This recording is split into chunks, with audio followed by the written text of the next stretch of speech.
कामोकी के नवाज सादो की करंटीना सेंटर में रखे ज़ायरीन का घर न भेजने पर एहतजाज। तमाम मुतासरा अफराद ने भूख हड़ताल कर दी। एहतजाज पर एसी, सदर, डीएसपी और पुलिस की भारी नफरी करंटीना सेंटर पहुंच गई।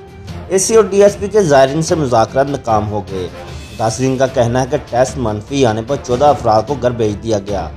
हमारे भी मनफी आए हैं मगर घर नहीं जाने दिया जा रहा। जब तक घर नहीं भेजेंगे हम खाना नहीं खाएंगे। की बड़ी वजह है कि सारे बंदे 14 दिन पहले सानू कहते सी सारे तुसी नैगेटिव हो, तुहाडियां रिपोर्टां नैगेटिव ने। 14 दिन तो बाद इन्होंने पता नहीं सानू की कीता, सारे बंदियां नू पॉजिटिव करता इन्होंने, बगैर टेस्ट कीता।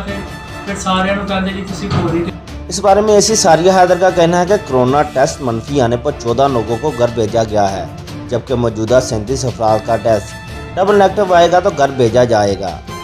ये जो आप इधर करंटीना सेंटर में जो इन्होंने भूख हड़ताल की हुई है, इसके हवाले से बताइए उनके क्या मुतालबात है। देखिए, यहाँ पे ज़ायरीन हैं जो हमने क्वारंटाइन किए हुए हैं। इसमें जिन लोगों का टेस्ट नेगेटिव आया है 14 दिन के बाद, वो घर चले गए हैं। उसके ऊपर जो बाकी लोग थे जो क्वारंटीन किए हुए थे, उनका प्रोटेस्ट ये था कि हमें नहीं भेजा। अब ये कॉमन सेंस है कि जिनका नेगेटिव आएगा वही घर जाएंगे, जिनका पॉजिटिव होगा वो फर्दर अपना पीरियड एक है आइसोलेशन का वो कंप्लीट करेंगे, उनका सेकंड टेस्ट होगा, नेगेटिव आएगा, डबल नेगेटिव होगा तो फिर वो घर जा सकेंगे। अब ये टेक्निकल चीज़ इन्हें नहीं पता। तो मैडम जी बताइएगा कि अभी आप आए हैं इधर, आपके कुछ मुज़ाकरात उनके साथ हुए हैं, उन्होंने कोई भूख हड़ताल ख़त्म की है या नहीं, वो खाना खा रहे हैं या नहीं?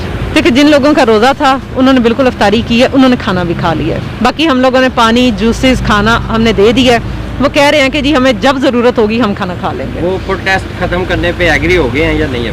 आप इसको ख़त्म समझें क्योंकि बात उन्होंने अंडरस्टैंड कर ली है। सुबह जिन लोगों की रिपोर्ट्स फर्दर जिनका रिजल्ट पेंडिंग है नेगेटिव आएंगी वो भी घर चले जाएंगे। बाकी लोगों का परसों दोबारा टेस्ट होगा, they are agree to give test. तो मैटर सेटल है। तो ये कहना जो हमारे पास उनकी फुटेज भी अंदर से आई है, उनका ये कहना है कि हमारे और इनके जो है ना एक साथ ही टेस्ट हुए थे, लेकिन उनको जाने की इजाज़त दे दी गई है और हमें इजाज़त नहीं दे रहे। नहीं, ऐसी कोई बात नहीं है। टेस्ट साथ होना यकीनन वो सब लोग साथ हैं, सब लोगों का 14 दिन एक ही साथ पूरा होगा। जो नेगेटिव होंगे वही घर जाएंगे। पॉजिटिव लोग अपना टाइम पीरियड पूरा करके आइसोलेशन का जो है तो फिर ही जा सकेंगे। जब तक डबल नेगेटिव नहीं होता, जो लोग पॉजिटिव हैं हम उन्हें कैसे घर भेज सकते हैं? तो अब ये कितने दिनों तक अभी इनको आप इधर स्टे करवाएंगे? इन लोगों को 18 दिन हो गए हैं। कल का दिन छोड़ के मंडे को इनका दोबारा टेस्ट होगा।